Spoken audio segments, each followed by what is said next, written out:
नमस्कार, मैं मोनिका आर्य। नवजात शिशुओं को बचाने की मुहिम पालोना में आपका स्वागत है। आज मैं आपको कोई बच्चे की ऐसी कहानी नहीं बताने जा रही हूँ, बल्कि एक फिल्म के बारे में आज हम बात करेंगे।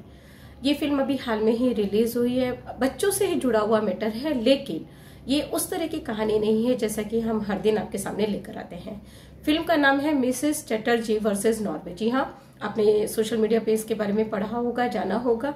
रानी मुखर्जी की फिल्म है, रानी मुखर्जी इसमें लीड रोल में है और ये जो कहानी है ये ओरिजिनल किसी की जिंदगी का पार्ट रही है, किसी ने इसको जिया है और उसे ही फिल्म के रूप में लाया गया है सामने। ये जो मामला है, जो फिल्म है, पहले मैं फिल्म की कहानी आपको बता देती हूँ। इसमें रानी मुखर्जी मिसेस चटर्जी का रोल कर रही हैं। ये वेस्ट बंगाल की महिला बनी है जो कि नॉर्वे में रहती हैं। नॉर्वे में उनके पति काम करते हैं, उनके 2 बच्चे हैं, 2.5 साल का बेटा है और 5 महीने की बेटी है। दोनों वहां के नियम कायदे के अनुसार ही अपना जीवन जी रहे हैं, लेकिन अचानक एक दिन उन पर जैसे वज्रपात होता है, उनके बच्चे को उनसे छीन लिया जाता है और वजह ये बताई जाती है कि वो अपने बच्चे को हाथ से खाना खिलाती हैं, वो रसोई के बर्तनों के साथ बच्चे को खेलने के लिए दे देती हैं, वो बच्चों को धमकाती रहती हैं और इन सब बातों का हवाला देते हुए उनकी उस बच्ची को उनसे छीन लिया जाता है, जो कि अभी अपने माँ के दूध पर ही इस तरह से आश्रित होती है। 5 महीने की बच्ची है। आप सब जानते हैं कि हमारे देश में तो 1 साल 1.5 साल तक बच्चे माँ का दूध पीते रहते हैं और 6 महीने तक तो पूरी तरह से माँ के दूध पर ही वो आश्रित होते हैं। उनको दाल का पानी और ये सब चीजें भी उसके बाद दी जाती हैं। तो असल में ये जो कहानी है ये फोस्टर केयर की है। वहां नॉर्वे में CWS, जैसे हमारे देश में CWCs होती हैं, चाइल्ड वेलफेयर कमेटी होती है, ऐसे ही नॉर्वे में CWS यानी कि चाइल्ड वेलफेयर सर्विस होती है। ये वहां पर वहां के कानून के हिसाब से 1992 का चाइल्ड वेलफेयर एक्ट है, उसी के आधार पर ये CWS वहां पर काम करती है। इसे बॉर्न वेनेट भी कहा जाता है, जिसका मतलब होता है चाइल्ड प्रोटेक्शन। हर म्यूनिसिपैलिटी में इनके रिप्रेजेंटेटिव्स होते हैं जो कि ये ध्यान रखते हैं कि उस एरिया में रहने वाले बच्चों के हितों का, उनके अधिकारों का संरक्षण उल्लंघन तो नहीं हो रहा है, कहीं उनको किसी भी तरह का कोई खतरा तो नहीं है। और जहां भी वो इस तरह की कोई चीज देखते हैं तो उसे वो अपने पास गवर्नमेंट फंक्शनर्स अपने पास ले आती हैं। अपने जो उनके जैसे हमारे यहाँ साह होते हैं, यानी कि स्पेशल अडॉप्शन होम्स होते हैं, या फिर जो बच्चों की केयर यूनिट्स होती हैं, उसी तरह से केयर यूनिट वहां पर भी होती है। वहां उसको बच्चे को ले जाकर डाल दिया जाता है। फोस्टर केयर इसको कहा जाता है, जहां माता पिता से बच्चे को लेकर कुछ समय के लिए कहीं दे दिया जाता है। तो ये इतनी छोटी ये कहानी है फिल्म की कि उसमें माँ कैसे अपने बच्चे को वापस हासिल करती है। ये असल में जो बंगाली कपल है, अनुरूप भट्टाचार्य और सागरिका, उनकी कहानी है। ये उन दोनों की शादी दिसंबर 2007 में हुई थी और 2008 में उनके बेटे अभिज्ञान का जन्म हुआ था। जिस समय ये पूरी घटना वहां पर आकार ले रही थी, घटना घट रही थी, नवंबर 2010 का ये समय था और उनका बेटा अभिज्ञान उस समय में 2.5 साल का था और उनकी बेटी ऐश्वर्या 5 महीने की थी। नवंबर 2010 में अचानक CWS ने उन पर ध्यान देना शुरू किया कि ये अपने बच्चे का पालन पोषण ठीक तरह से नहीं कर रहे हैं और उन्होंने ये भी पाया कि उन्हें लगा एक्चुअली कि सागरिका मेंटली कुछ डिस्टर्ब है और वो बच्चों के लिए घातक हो सकती है, और फिर वो बच्चे को वहां से ले लेती हैं। उन लोगों CWS वहां सागरिका और अनुरूप से वो ले लेते हैं। उसके बाद इनकी लड़ाई शुरू होती है बच्चे को वापस पाने के लिए। 2011 एक्चुअली नवंबर 2010 में CWS उन पर निगाह रखना शुरू करती है और मई 2011 में बहाने से उनकी बच्ची को उनसे ले लिया जाता है, बल्कि कहना ये सही होगा कि उनसे छीन लिया जाता है। और उसके बाद वहां के कानून के हिसाब से लोग लड़ाई लड़ते हैं, लेकिन कोई भी फायदा नहीं होता है, क्योंकि वहाँ कल्चरली इतना अलग है नॉर्वे और इंडिया कि जो चीज यहाँ सही है वो वहाँ गलत है। जैसे यहाँ ये बहुत नॉर्मल है कि बच्चे को अपने हाथ से खाना खिलाना, माँ को इसमें बहुत संतुष्टि मिलती है। माँ छोड़िए, घर का कोई दूसरा सदस्य वो बच्चे को, छोटा बच्चा अगर है तो अपने हाथ से खाना खिला सकता है। इसके अलावा भारतीय महिलाओं का काफी समय किचन में बीतता है, तो जब बच्चे क्रॉलिंग कर रहे होते हैं तो वो माँ के पीछे पीछे वो किचन में भी आ जाते हैं। तो माँ क्या करती है कि वहीं पर किचन का कुछ बर्तन या कुछ भी उस तरह की चीज उसको खेलने के लिए टेम्परेरीली दे देती है। ये हमारे यहाँ कोई ऑफेंस नहीं माना जाता और इससे कभी बच्चों को चोट भी नहीं लगती, क्योंकि माँ मॉनिटर भी करती रहती है। वो सिर्फ देख के निश्चिंत नहीं हो जाती है या लापरवाह नहीं हो जाती, बल्कि ध्यान भी रखती है कि बच्चे को उससे कहीं कोई चोट तो नहीं लग रही है। तो लेकिन नॉर्वे में यही सब उनका गुनाह मान लिया जाता है। तो 2011 मई में बच्चों को उनसे स्नैच कर लिया गया। उसके बाद सागरिका अपने बच्चों के लिए लड़ती है, लेकिन इसकी वजह से सागरिका और अनुरूप भट्टाचार्य के बीच में डिफरेंसेस इतने ज्यादा बढ़ जाते हैं कि 2012 में दोनों डिवोर्स फाइल कर देते हैं और दोनों अलग हो जाते हैं। इसके बाद अप्रैल 2012 में ये लड़ाई लड़ते लड़ते एक मुकाम ऐसा आता है जब उनकी अपील पर को कंसीडर करते हुए, क्योंकि काफी डिप्लोमेटिक इंटरवेंशंस भी होते हैं देश की सरकारों के मध्य भी इस मुद्दे को लेकर बातचीत होती है, और क्योंकि उस समय में मीडिया ने भी इस मुद्दे को काफी उठाया था तो उसका भी कहीं ना कोई प्रभाव रहा होगा। तो होता यह है कि 2012 के अप्रैल में सागरिका के देवर यानी कि अनुरूप के भाई को वो बच्चा जो है वो हैंडओवर कर दिया जाता है। अनुरूप आसनसोल, वेस्ट बंगाल के आसनसोल में कुल्टी नामक कोई जगह, वहां अपने पिता के साथ रहते हैं और लगभग 1 साल के बाद सागरिका अपने बच्चे से ठीक से मिल पाती हैं। लेकिन उनकी लड़ाई अभी यहाँ पर खत्म नहीं होती है। उससे पहले उनके खिलाफ जो जजमेंट दिया जाता है वो ये है कि वो 1 साल में 3 बार अपने बच्चे से मिल सकती हैं। तो लेकिन ये सागरिका को स्वीकार नहीं, किसी भी माँ को स्वीकार नहीं होगा।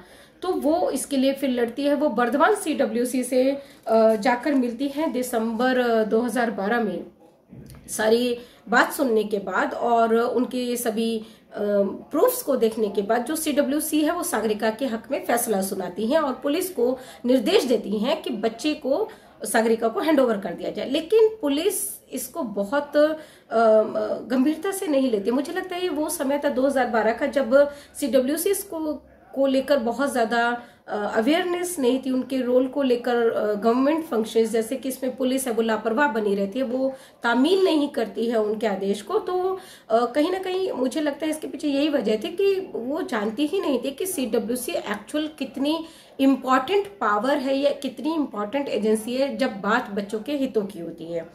खैर, पुलिस तो यहाँ फेल हो जाती है CWC के आदेश को तामील में लेने, लेकिन जो कलकत्ता हाई कोर्ट है वो अपनी भूमिका इसमें फिर निभाता है और 2013 जनवरी में सागरिका के हक में फैसला आ जाता है। और ये वो समय होता है जब बच्चे सागरिका को सौंप दिए जाते हैं। एक देश का कानून, एक कानून जो बच्चों के हित के लिए बनता है, वो एक भारतीय परिवार को पूरी तरह से विखंडित कर देता है, खंडित कर देता है। माता पिता अलग हो जाते हैं, बच्चों को अपने दोनों माता पिता का प्यार नहीं मिल पाता है। हमारे देश में इसको बिल्कुल भी अच्छा माना नहीं जाता। जब परिवार सिस्टम की हम बात करते हैं तो वह सबसे ज्यादा सुरक्षा या सबसे ज्यादा कंसर्न अगर किसी को लेकर होता है तो वो बच्चों को लेकर होता है कि बच्चों को माता पिता का प्यार जरूर मिले, ये उनके विकास के लिए जरूरी माना गया है। यहाँ तक कि अगर हस्बैंड वाइफ में किसी भी तरह के डिफरेंसेस भी हों तो भी वो अपने बच्चों के लिए सालों साल साथ गुजार देते हैं कि बच्चों को किसी भी तरह का कोई हार्म ना हो या बच्चे उनके प्यार से वंचित ना रह जाएं। ये हमारी भारतीय संस्कृति है। लेकिन एक विदेशी कानून की वजह से ये भारतीय परिवार जो है वो खंडित हो जाता है, क्योंकि बहुत मुझे इसके बारे में ठीक से मैं समझ नहीं पा रही हूँ, लेकिन लगता है कि अनुरूप वहाँ नॉर्वे में काम करते थे, वहाँ उनकी जॉब थी और शायद उस जॉब को बचाने की जो उनका जो मेन उनकी जो प्रायोरिटी थी वो जॉब को बचाना था, वहीं सागरिका की जो प्रायोरिटी थी वो बच्चे थे।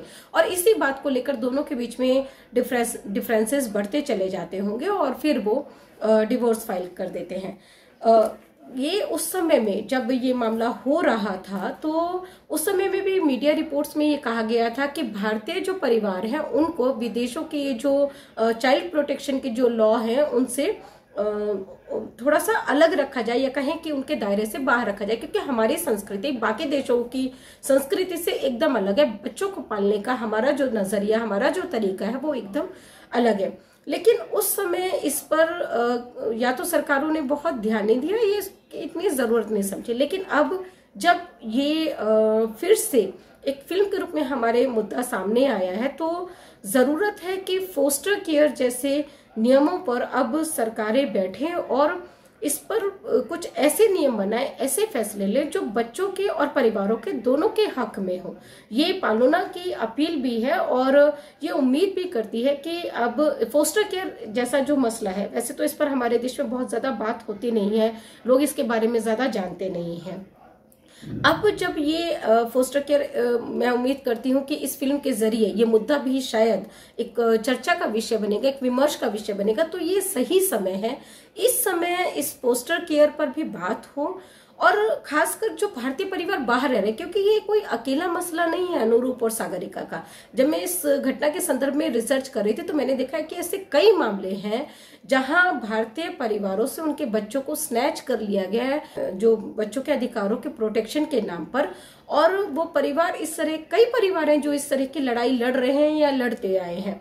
तो अब अगर हमारी सरकारें इसको लेकर एक नियम बनाती हैं, एक कानून बनाती हैं या कोई फैसला लेती है, एक स्टैंड लेती हैं, मुझे कहना चाहिए कि एक स्टैंड लेती हैं, तो निश्चित तौर पर उससे जो दूसरे देश है वहां उनको कंसिडर करना पड़ेगा कि, क्योंकि आज हम देख रहे हैं कि भारत जो भी कहता है उससे बहुत गंभीरता से दूसरे देशों में सुना जाता है और उसको बहुत सीरियसली लिया जाता है, उसको उसके प्रति बहुत कंसर्न दिखाया जाता है।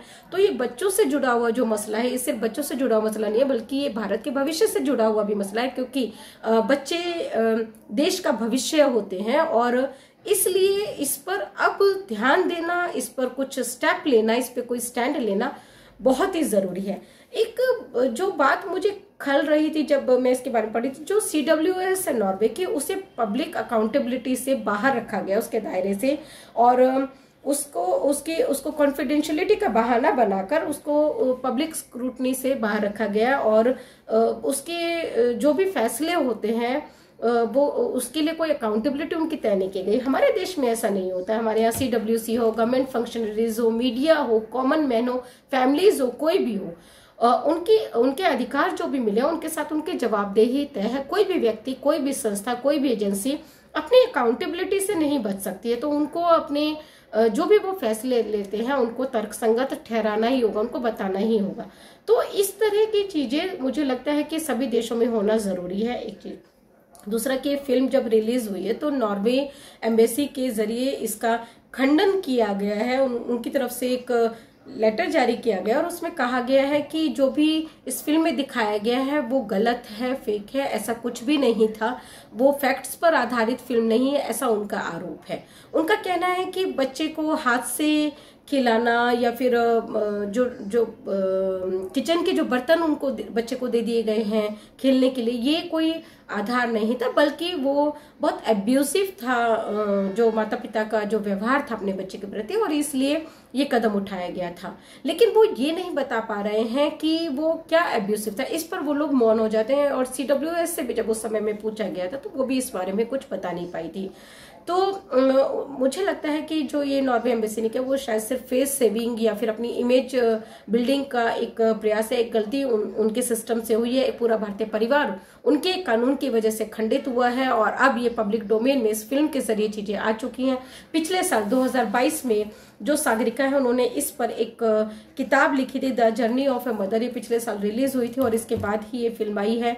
किताबें बहुत सारे पाठकों तक ना भी पहुंचे, लेकिन फिल्म का एक बड़ा दर्शक वर्ग होता है और उसका इम्पैक्ट भी ज्यादा होता है।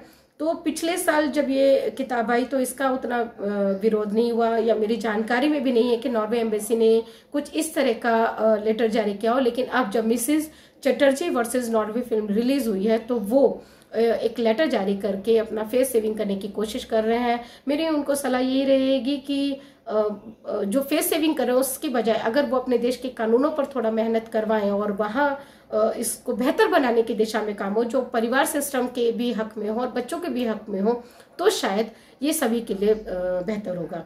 इसी बात के साथ मैं इजाजत लेती हूँ। नमस्कार।